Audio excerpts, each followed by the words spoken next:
سابق attorney general اشتر الصواب صاحب بھی ہمارے ساتھ موجود ہیں۔ اور صاحب پاکستان کے خلاف جو برطانوی سرزمین کا استعمال ہوتا ہے، برطانوی حکومت نے اب اس پر سخت نوٹس دیا ہے، قانونی کارروائی کی جائے گی، پاکستان کے موقف کی تائید بھی ہے۔ اپنی رائے کا اظہار کرنا ہر ایک شخص کا بنیادی حق ہے، چاہے وہ پاکستان میں ہے، برطانیہ میں ہے، امریکہ میں ہے، اور یہ ایک ایسا حق ہے جو کہ صرف قانون ہی نہیں دیتا بلکہ وہ اس کا ایک ہیومن رائٹ ہے۔ لیکن کیا یہ ہیومن رائٹ جو ہے وہ اس حد تک استعمال کیا جا سکتا ہے کہ وہ دوسرے ہیومن بینگز کی یا اداروں کی یا جو ہے ملک، ان کی ساورینٹی، ان کی عزت، ان کی وقار، ان کی سٹینڈنگ کو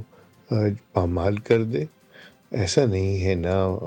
کسی بھی مہذب ملک میں اس طرح کے آزادی نہیں دی جاتی، نہ ہوتی ہے۔ ایک کہاوت یہ ہے، ایک کہنا یہ ہے کہ آپ کا جو سارا سلسلہ چل سکتا ہے وہ اس حد تک ہے جب تک کہ وہ دوسرے کی ناک تک نہ پہنچے، اور اس کا مطلب یہی ہے کہ اس کے اندر ایک بیلنسنگ ایکٹ ہے۔ ابھی انگلینڈ میں یہ سارے معاملات کو جب دیکھا جا رہا ہے، یہاں پہ احتجاج جو کیا جاتا ہے اس کے لیے بھی آپ کو قیود ہیں، اس کے لیے بھی ضابطے ہیں۔ آپ نے اظہار کرنا ہے اپنی خیالات کا، تو اس کے لیے اسپیکرز کارنرز ہیں، اور آپ کو کسی بھی صورت میں نفرت پھیلانے کی اجازت نہیں ہے۔ حال ہی میں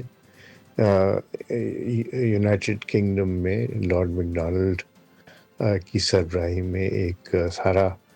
اس کو ریویو کرنے کی بات کی گئی ہے، اور اس کے اندر بہت ساری ایسے چیزیں ہیں جس میں ہوم آفس نے بھی اب احکامات جاری کر دیے ہیں کہ جو معاملات ہیں ان کو آپ جہاں پہ ہیٹ پھیلایا جا رہا ہے یا کسی ادارے کی تضحیق کی جا رہی ہے جو کہ دوسرے ملک میں ہے یا ان کے اپنے ملک میں ہے، اس کو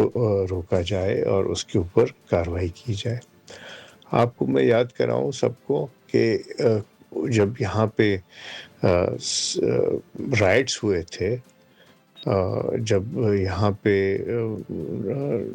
توڑ پھوڑ ہوئی تھی، تو شام کو بھی عدالتیں لگائی گئی تھیں، چھٹی والے دن بھی عدالتیں لگائی گئی تھیں، اور لوگوں کو سمری ٹرائل میں جیل میں ڈالا گیا تھا۔ اور یہ جو ہے یہ ایک بڑی خوش آئند بات ہے، not just in England but باقی ممالک میں بھی اس چیز کو اب دیکھا جا رہا ہے کہ آزادی رائے جو ہے وہ دوسرے کی جو حقوق ہیں ان کو پامال کرنے کے لیے استعمال نہیں کیا جا سکتا۔ اب آپ یہ بھی دیکھیے کہ جہاں جہاں پہ اس طرح کے معاملات ہوئے ہیں وہاں پہ ان کو سختی کے ساتھ نپٹا اشتر گیا ہے۔ الصواب صاحب راجہ خالد اور سلمان اعوان ہمارے ساتھ موجود تھے، آپ کو یہ اہم خبر دے رہے ہیں۔ پاکستان کے خلاف برطانوی سرزمین کے استعمال پر برطانوی حکومت اب متحرک ہے اور قانونی کارروائی کی جائے گی۔